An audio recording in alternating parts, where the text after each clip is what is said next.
हमारे श्रमिक भाई 16 दिनों से भी लगातार अंदर संघर्ष कर रहे थे और पूरा देश उनके लिए बाहर संघर्ष कर रहा था। इस पूरे अभियान में लगे हुए सभी कर्मचारियों को, सभी कार्मिकों को, सभी विशेषज्ञों को, सभी हमारे वैज्ञानिकों को, सभी भारत सरकार की संस्थाओं को और एक एक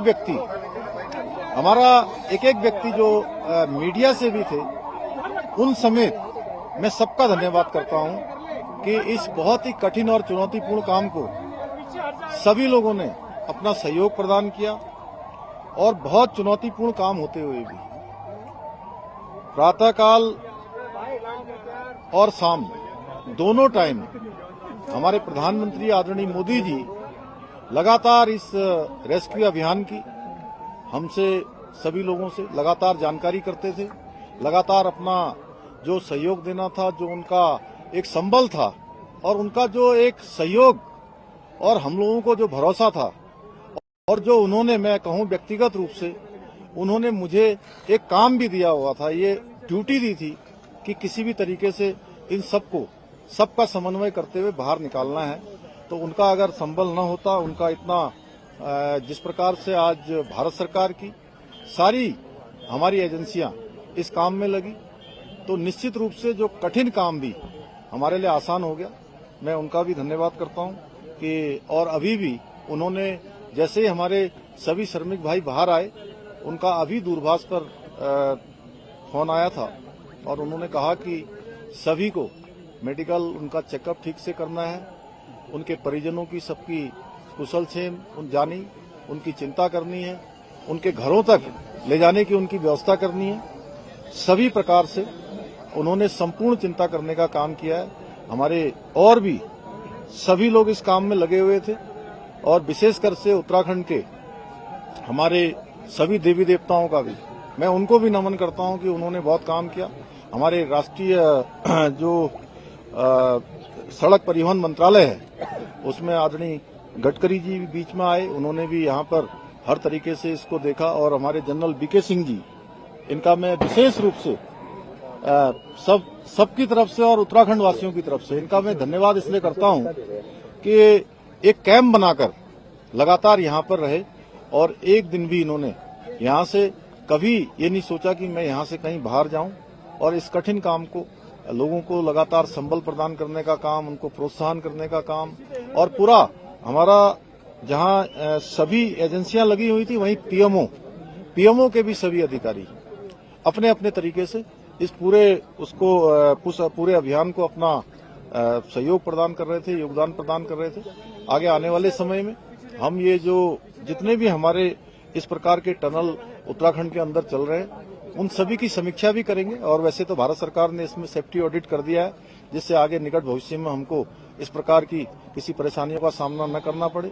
मैं सभी श्रमिक भाइयों को उनके उज्जवल भविष्य के लिए, उज्जवल जीवन के लिए मैं उनको सबको शुभकामनाएं देता हूं, उनके परिजनों को भी उनको भी शुभकामनाएं देता हूं। और लगातार इतना कठिन चुनौतीपूर्ण काम, जिसमें आपने देखा कि ऑगर मशीन मंगाई गई और पहले इंदौर से मंगाई गई, हैदराबाद से मंगाई गई और जिस प्रकार से मशीन बार बार अंदर टूट जा रही थी, जिस प्रकार से फंस जा रही थी, वहां पर गडर आ जा रहे थे, तमाम हार्ड रॉक आ जा रही थी, उसके कारण से वो बार बार रुक रही थी। लेकिन जो हमारे दिल्ली जल बोर्ड के और गोरखपुर से जो नीचे जाकर मैनुअल माइनिंग करने वाले थे, उन सभी का भी मैं अपनी ओर से धन्यवाद भी करता हूं, उनका मैं अभिनंदन करना चाहता हूं। मैं सभी से एक से अभी मिला हूं और उन मजदूर भाइयों से भी मिला हूं जो बाहर निकल कर आए हैं। सभी लोगों ने कहा कि हमको हर संभव कभी भी अंदर किसी प्रकार की परेशानी नहीं हुई। निश्चित रूप से ये हम लोगों के लिए एक बहुत सुकून वाली बात है कि इतना बड़ा एक आपदा आने के बाद भी सारे लोग जो है सकुशल बाहर निकल पाए। पहले लोग क्या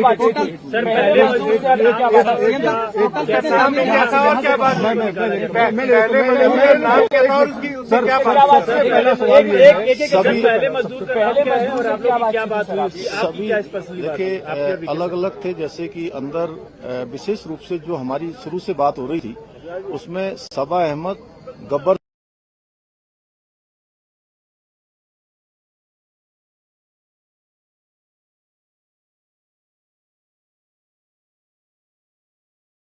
सभी ने स्वयं ही आकर, चूंकि उनके लिए बहुत ही भावुक क्षण था, लेकिन उसके बावजूद भी उन्होंने कहा कि हमको किसी परेशानी का कोई सामना नहीं। सर मेरा सवाल अहम है। उनको मैं बता रहा हूँ, उन्होंने ये कहा कि मैंने कहा आप लोगों को अंदर किसी प्रकार की वो चिंता तो नहीं हो रही थी। उन्होंने कहा नहीं, शुरू के दिनों में जरूर हमको चिंता हुई, लेकिन उसके बाद से जब आपसे बात हो गई, अन्य सभी लोगों से लगातार कम्युनिकेशन होने लगा, तो हमको पूरा भरोसा हो गया था कि आप लोग हमारी चिंता कर रहे हैं और हम अंदर नहीं रहेंगे, हम बाहर निकलेंगे। सर मैं एक मिनट, सर सवाल ये है कि क्या आप जो रेस्क्यू करने गए हैं, नहीं वो अच्छा प्रश्न पूछा, मैं बता रहा हूँ। एक मिनट इन्होंने जो पूछा मैं बताता हूँ। देखिए ऐसा है, नहीं अरे पहले एक मिनट, अरे इन्होंने जो पूछा मैं बता रहा हूँ। देखिए ऐसा है, ये सब लोगों ने बैठ के तय किया था कि जो सबसे छोटे होंगे उनको सबसे पहले निकाला जाएगा, और जो टीम लीडर है वो 5 लोग वो सबसे अंत में निकले हैं। तो ये सबसे क्रूशल मोमेंट कौन सा था? हाँ, एज में और जो भी क्राइटेरिया बनाया गया था। सर सबको निकाल लिया गया है, सबको निकाल। जिस दिन देखिए ये 16 तारीख को जिस दिन ये अभियान तेजी से चल रहा था और लगभग 24 मीटर के आसपास पहुंच गया था, अचानक वाइब्रेशन तेज होने लगा और मशीन भी अंदर जाकर फंस गई। वो मोमेंट बहुत ही कठिन था, और चूंकि उस दिन मैं एक कार्यक्रम के बाद मैं जैसे ही भोजन करने को जाने वाला था 3 साढ़े 3 बजे, और मुझे जैसे सूचना मिली तो वो मुझे एकदम से बहुत बड़ा मुझे एक झटका जैसा लगा। लेकिन मेरा ईश्वर पर और बाबा बौखनाथ पर पूरा भरोसा था कि वो निश्चित रूप से सबका जीवन बचाएंगे, सबको सुरक्षित बाहर निकालेंगे, और उनका आशीर्वाद पूछिए दो। तमाम मजबूर हैं। अब आगे की प्रक्रिया क्या होगी? देखिए अभी उनको अस्पताल भेजा जाएगा, 24 घंटे के ऑब्जर्वेशन में रखा जाएगा, उनको घर भेजा जाएगा। देखिए ऐसा है कि अभी वो सारे के सारे एक लंबी, चूंकि हवा पानी और एक अलग वातावरण से बाहर आए हैं, तो अभी जो डॉक्टरों की सलाह होगी उसके आधार पर ही हम लोग काम करेंगे। उसके आधार पर उसके बाद उनको घर भेजना होगा या जो भी करना होगा, पहले मेडिकल सुपरविजन में उनको रखा जाएगा, उनकी मॉनिटरिंग की जाएगी, उसके बाद आगे की कार्रवाई। कोई क्रिटिकल तो नहीं है सर? नहीं, कोई नहीं, सारे सामान। एक मिनट इनको पूछने दो, उसके बाद आपके पास आ रहे हैं। सर वर्कफोर्स कितना था, कितने लोगों को लगाया हुआ था, खासतौर पर अगर ऑपरेशन की बात करें? कितना बड़ा magnitude in terms of number? देखिए अब ये नंबर तो मैं आपको देख के बता दूंगा, लेकिन इसमें जिन जिन लोगों की भी आवश्यकता पड़ी और देश के अंदर और विदेशों में भी जो टेक्नोलॉजी और जो विशेषज्ञ इसके थे, हमने सभी से कंसल्ट किया था, और जो सबसे अच्छा रेस्क्यू हो सकता था उस तरफ हम लोग बढ़े। हालांकि कठिनाई आई। बात कंप्लीट कर लेंगे। जी सर बोलिए।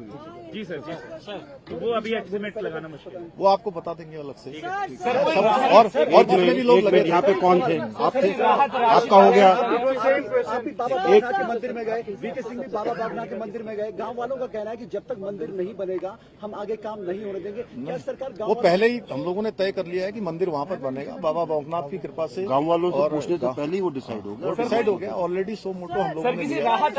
एक मिनट बाबा, एक मिनट। इस पूरी कड़ी में रैट माइनर्स की भूमिका कितनी अहम थी? वो अंतिम पड़ाव में आए और पूरा ये आपने शायद मैंने जो सबसे पहले बीच में बोला था, आपने शायद उसको ध्यान नहीं दिया। वो उनकी बहुत बड़ी भूमिका थी। दिल्ली जल बोर्ड से भी आए थे, गोरखपुर से भी आए हुए थे।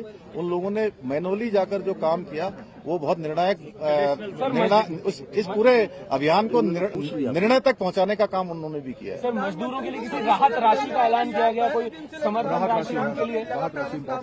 नहीं, सभी सर समर्थन राशि, राहत राशि। प्रधानमंत्री जी ने ट्वीट किया है, फर्स्ट डे से लास्ट दिन तक वो चुनावी व्यवस्था के बावजूद इस पर मॉनिटरिंग करते रहे। उनकी संवेदनाएं पूरे देश ने देखी है, क्या कहेंगे? मैंने आपको वो शुरुआत में ही कहा था कि माननीय प्रधानमंत्री जी का अगर इतना विशेष इस पर अभियान पर ध्यान नहीं होता, विशेष उनका जोर नहीं होता, तो इतना कठिन चुनौतीपूर्ण अभियान इस तरीके से पूर्ण करना आसान नहीं होता। और उन्होंने और अभी भी उनका कितना ध्यान है कि प्रातःकाल जब वो चुनाव अभियान में निकलते होंगे, प्रत्येक दिन जानकारी लेते थे। और किस प्रकार से रेस्क्यू अभियान को चलाना है उस प्रकार से करते थे। एक तरह से मैं उत्तराखंड का मुख्य सेवक हूं, मुझे उन्होंने एक काम दिया हुआ था कि किसी भी तरीके से इस काम को सफलता की ओर ले जाना है। इसको सफल करना है। एक minute somebody else is there। हाँ, कोई और है इधर। सर आपने कब ठाना कि मुझे यहाँ कैंप आपने कब ठाना कि मुझे यहाँ कैंप करना पड़ेगा और आपने लगातार कैंप किया? नहीं, मैं दीपावली के अगले दिन यहाँ आया था और उस दिन के बाद फिर मैं लगातार यहाँ आता रहा बीच में, और एक समय ऐसा आया कि अभियान हमारा बहुत तेजी से आगे बढ़ रहा था, फिर बीच में रुका।